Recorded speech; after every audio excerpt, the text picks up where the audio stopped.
Hey guys, this is Eric Weingarten with Weingarten Racing. It's Saturday, so it's a little update video, but before I begin that, I'm going to talk about the Black Friday sale. It ends today at 6 o'clock. I'm not too worried about any of you buying, though, to be quite honest with you. And I hate to say that, but I've had 63 requests for prices on cylinder heads. Of those, one, that's right, one was bought. I'm not complaining, but this is the reason why race car companies do not have sales, because it's really not worth their time.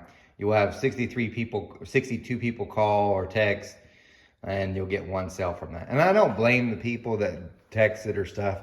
Most of them are curious to see if they could really save something. But I do want to explain this.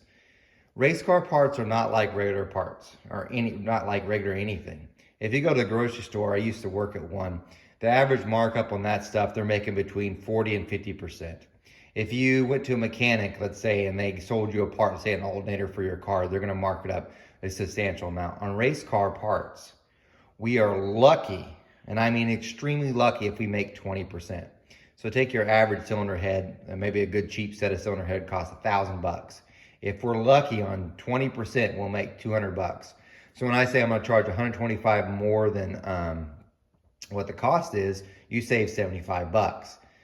The number one requested price I got was for the AFR Enforcer heads. And even in the video I said, though cheaper heads do not have much price break in them, you're not going to save as much money as you think. Because even on those Enforcer heads, you actually make the percent of profits less than 20%. So on a $1,000 set of heads, $1,200 set of heads, not really a great savings because the margin is low. But on, say, a $4,000, $5,000 set of heads, which is like, oh my God, there's some savings there. Anyway, that's the reason why we don't do sales. It's really just not worth the effort. Anyway, these, what you're looking at, are some Scorpion rockers. I'm going to do a video on those. I will say I'm a bit let down, and you'll find out why when I do the video, because, yeah, I was going to use them for the dyno mule. I said was, but isn't going to happen. And I'll explain why through that other video. Other things going on in the shop. This happened this week. My flow bench, my Sanes, ate a motor. So this is actually the motor that got burned up. So since this motor controller's gone on there, it hasn't eaten a motor in 6 years, and it finally did. And in all fairness, and by the way, it looks more beat up because I had to pound it to get it off. This is the motor. If you look at the date code, that's 11/12. My bench was made in 11. So I think this was one of the earlier ones, because when I first got it, it ate 2 motors, and it didn't have the motor control on then. But here's the thing. I called Jameson up and like, hey man, I need to get a new motor. So I wasn't blaming them. After all, this one's been in for quite a while. And I run this flow bench regularly. Like, even though I have the Superflow, Sanes is so much better about spooling up and everything else. So it gets used a lot, like hours upon hours upon hours. And I said, hey man, I got a motor that's burned up.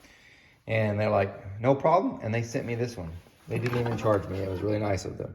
So I'm gonna replace that. By the way, honestly, it wasn't so much the motor burn up. I think the brushes actually wore out, because when I was watching it, I took apart, and I'm gonna try to show a video for this.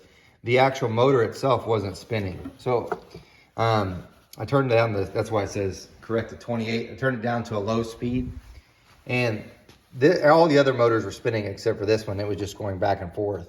And I've seen that before happen on my when I'm using my grinder. When the brushes are worn out, that's what it will do. It'll just go back and forth. It won't really spin. So I think more so that the brushes were burnt out.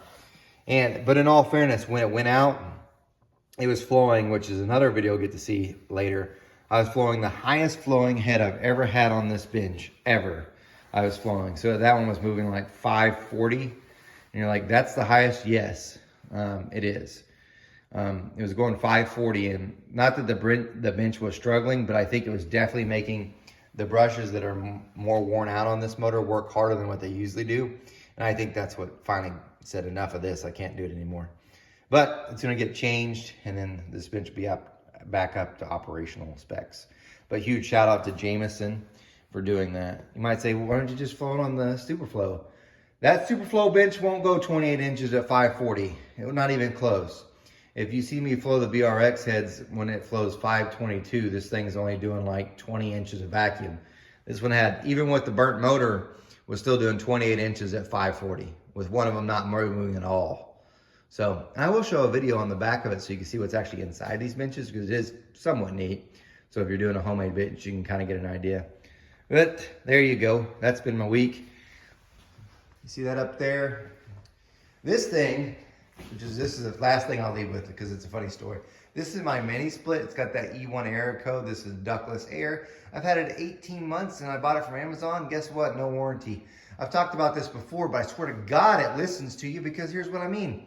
I called some different heating and air companies. I wasn't going to go through Amazon again. I wanted to get one of those cheap ones. I wanted it to work properly and I never have to worry about it again. Call a couple companies and it was just like this when I'm calling. The minute I'm talking to someone to get a price quote, it decides to kick back on and started working.